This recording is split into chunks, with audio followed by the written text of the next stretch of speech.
Hey everyone, Winter here, and today I'm in my studio working on a new project, but I wanted to take a quick break and shoot this video for you. First off, I have some answers to some of the great questions that we've received over the last 2 weeks, and we'll get to that in a second. But I wanted to talk about gratitude. So as you're working towards your dreams, as you're working towards creating the wealth in your life, the abundance in your life, the happiness in your life, it's also good to take a moment every day, every other day, I do this personally, and keep a gratitude log. So it's a little journal, a little log that you take some time out of your day to write the things that you're grateful for. Even when times are tough, even when things are difficult, I guarantee there are still some things in your life that couldn't be going better. So it's really important to write those out on paper and put out there into the universe what you have appreciation for. So with that said, let's get to your questions. Hi, Winter. I wish to change my job and become a network marketing professional.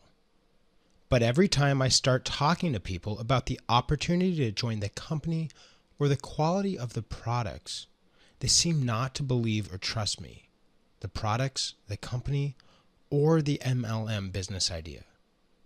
They come up with a lot of excuses and objections not to join or to try it out. I think I'm being made a fool. What can I do to stay motivated? What can I do to overcome the growing fear of rejection? And how do I find balance between a positive state of being serious about what I've got to offer? Good question, and here's the thing, Ben. Some people are suspicious of multi-level marketing, so it's possible the rejection or excuses have nothing to do with you, but more their own concepts of what you were trying to sell. Try not to take rejection personally. A certain amount of rejection in sales is just part of the territory.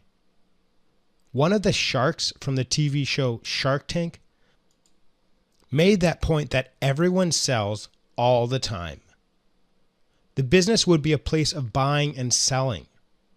Sometimes we have to sell ourselves to someone personally as well. We have to win over our old, cranky aunt at a family dinner. We have to convince a potential romantic partner to go out with us on a date. Life involves sales, and there are plenty of no's involved in any kind of sales. Sales are sometimes simply a percentage game. You talk to X amount of people in a day, and you will get X amount of orders. Therefore, you need to develop a thicker skin about people saying no. A certain percentage of them, a higher percentage than those who say yes, are going to say no. Dealing with rejection is part of the sales game. That's not to say it doesn't hurt and that it isn't discouraging. But it will affect you less if you develop a thicker skin about it. Developing a thicker skin involves learning what things to say to yourself so that you don't take rejection personally. Some people are simply low on money. Some people are distracted by personal pain. Some people just got burned by a salesperson's last week and they are gun shy. Tell yourself something positive like that every time someone turns you down, that the person has refused you due to reasons of their own, rather than your sales ability or your personality. Tell yourself encouraging, comforting stories about the people who say no to you. Then forgive and forget. A study was done of New York City bus drivers who were experiencing anger and frustration on their jobs because of customer behavior. These bus drivers were shown a film of why some customers act the way they do. Someone who was drunk, for example, was shown to have just taken some powerful medicine for his heart for the first time and was reacting to it. An annoying woman who kept asking the address of every block was nervous about a job interview. She had 3 kids at home and her husband was out of work. When we understand why people behave the way they do, we're able to let it go emotionally, knowing it has to do with them more than us. The bus driver learned to tell themselves more pleasant stories about people rather than the ugly stories they were imagining about them. Even if the pleasant stories weren't always true, the bus driver's blood pressure went down and they were happier at their job. So when it comes to staying motivated, let's look at your motivation. People buy a product because they genuinely believe it will benefit them. They do not want to be sold a bill of goods. They want good value for their dollars, and if you offer it, they will respond positively. Do you truly believe that your company's products will benefit the people you are selling to? Does your company give good value and good service? Are they responsive to customers' concerns? Because all of these are the hallmarks of a good business. And if you are working for one, know it, and it will show. I suggest you research your product and company thoroughly so that you are completely convinced and are completely capable of convincing others that this is not some fly-by-night pyramid marketing scheme. You have to be able to explain it and believe it in detail. If you are already at that level of expertise, well, you're halfway there. The next step might be to find MLM companies to compare your company to when you are speaking to potential customers. Explain how they might be similar, but point out especially how they are different and how your company is better and why. The best motivator is whether you believe in this new business endeavor. As mentioned, study the company in and out. If you are persuaded and convinced that the company has a lot to offer to its customers, you will automatically be persuasive yourself. Next, and importantly, think positively about yourself. Look at yourself in the mirror and tell yourself that you are a good, honest, helpful person. Make sure to spruce up your appearance to give yourself confidence and have a pep talk with yourself all dressed up in the mirror every day. There is no reason why you cannot succeed. Okay, this next question comes from Stephanie, and Stephanie has this. Hello, Winter. I'm a single mom with a 4-year-old child and an 11-year-old dog, and I work as a school teacher. I earn okay for my little family, but I hate my job. How do I achieve freedom? How can I get a job at home so that I can freely decide when to work and be there for my son and dog whenever I want? I want freedom. What can I do? First off, Stephanie, kudos to you for supporting and caring for your little family so well. I find that awesome. Being a parent is one of the hardest jobs on earth, and being a single parent is that much harder. Many single parents make heroic efforts to do the jobs of both father and mother, and it is hard. So pat yourself on the back for your success so far. One way to achieve greater job satisfaction is to understand what it is you like about your job and what it is you don't like. This is helpful in pinpointing the real problem, which may be solvable, rather than making a big, radical move that may not bring the satisfaction you seek. But in any case, understanding the pros and cons of your school teaching job will help you understand better what you may like to do and what you most decidedly do not want to do in future work. In the past, teaching school was considered the ideal job for a mother because she worked during her school children's hours and could be there for them during vacation time. sounds like your little one may be entering preschool or kindergarten soon. Maybe you will find teaching school is quite a benefit after all, once your child is also going to school. I don't know. Of course, being a school teacher often involves grading papers and preparing lessons on your own time. But soon your child will have homework of his or her own too. Your child will be very proud to be able to tell other children his or her mother is a teacher, and may be much more comfortable with teachers and in the school setting than the average child. But don't get me wrong. Teaching is a very challenging profession. It is highly demanding and also can be highly rewarding as well. But sometimes the rewards seem few and far between, and this can make it difficult. Yet there are positive aspects to teaching school that maybe you're overlooking. There are probably some positives to your job, maybe ones you have not considered, so it might be good to draw a realistic portrait of your work that will help you make the best decision. One way to do this is to take a piece of paper, draw a line down the middle of it, and write pros on the left side and cons on the right side of the paper. Now list all the pros and cons of your current job under the proper heading. Be honest with yourself. Brainstorm. Take time to think about it. Are there positives you were overlooking before? Which side of the sheet of paper has the most entries, the pros or the cons? That should give you a clue as to what direction you need to head in. And now, as a single parent, you're probably tired, overwhelmed, and have too much to do almost all the time.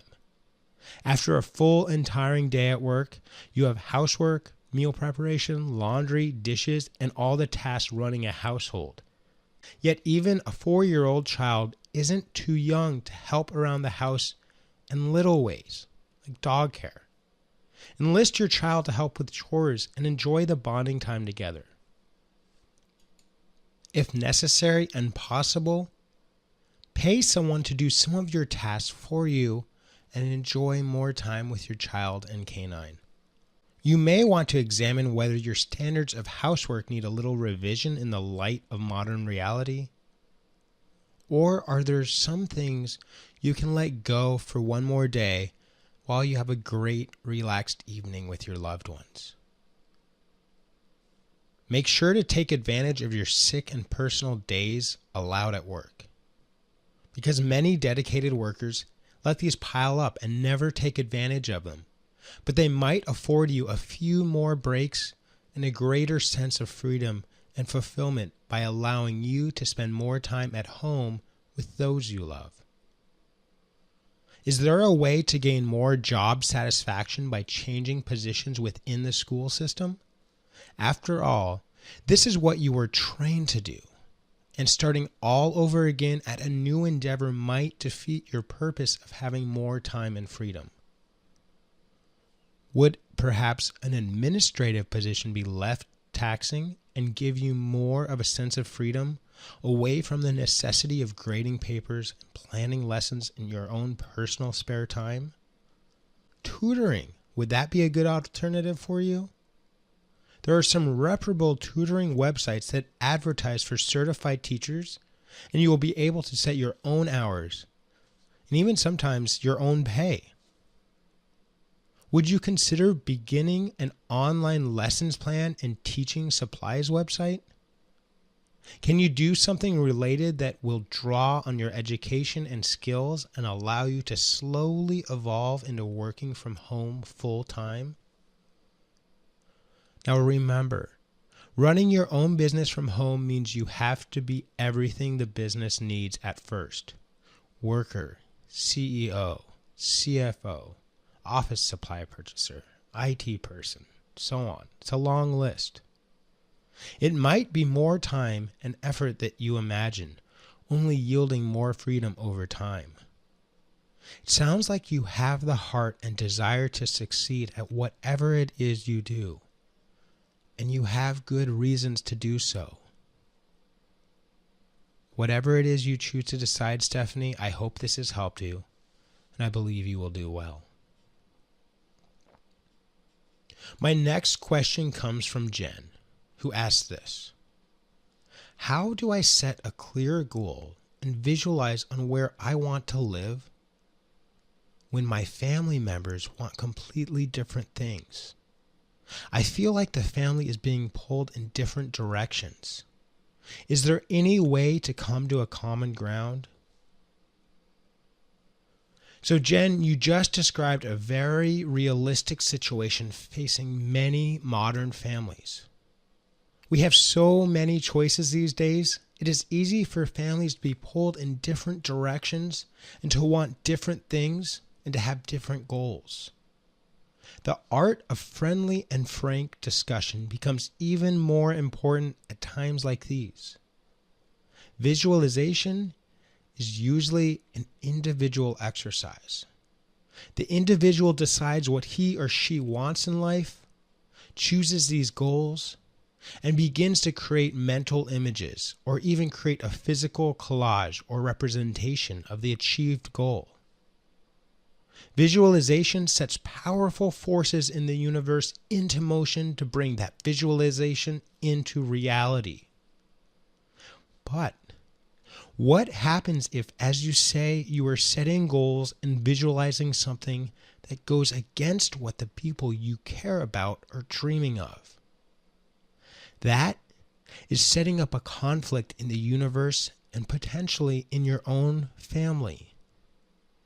If one of your important goals in life is family harmony, and it sounds like it is, how about visualizing that?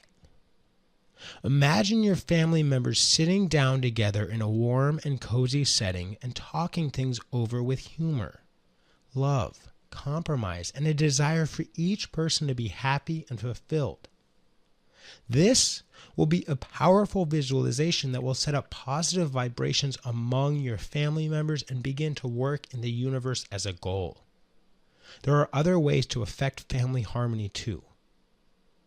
Sing happy, loving songs about family whenever you can around the house. Play lovely music. Pray in each room of the house for each family member if you do. Send out loving thoughts towards those you love, because all of this will tend to gather them closer in a positive way. You will be surprised at the magnetic power of this kind of creation of positive vibration.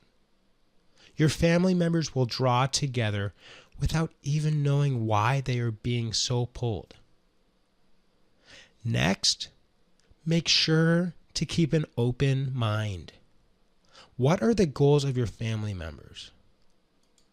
Why do they want to live elsewhere or differently? What are their dreams?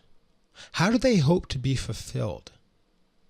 You might even hold family meetings and brainstorm ideas of how and where all of you would want to live. Common ground might begin to appear.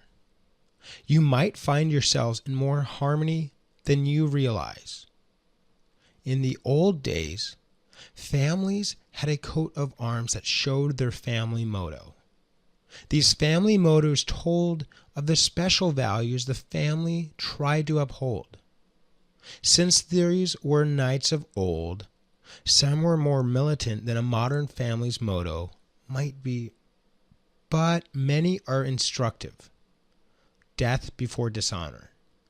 Truth will always win.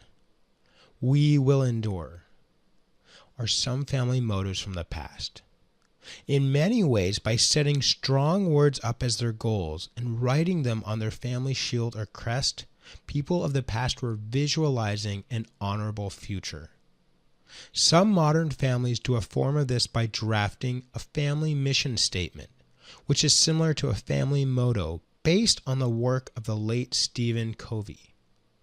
The motto can be simple, but it should reflect the family's most cherished values. An example of this might be no empty places at the table.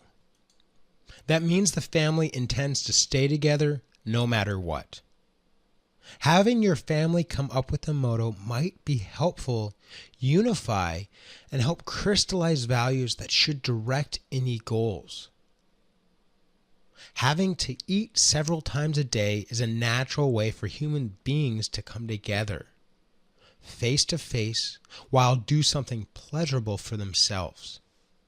Take advantage of meals to have discussions of dreams and goals. Making a special meal for your family members will automatically generate some positive goodwill. Sharing dessert and a beverage in an evening can also create a special time when you all move a little closer to being on the same page, and the heart is open to discussion.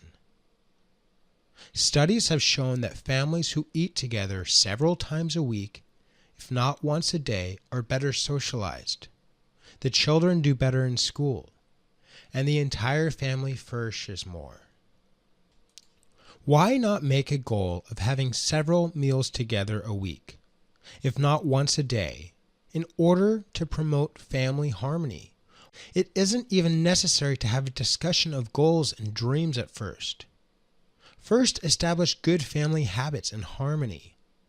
Then begin the discussion of dreams, which may differ from person to person. Now, if you have created enough goodwill and good feelings, the differences become sources of wonder and interest rather than sources of conflict.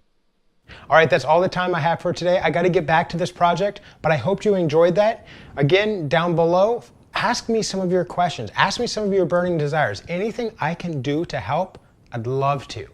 Until then, I'll talk to you soon. To wealth, health, and happiness in every aspect of your life. This is Winter, signing off.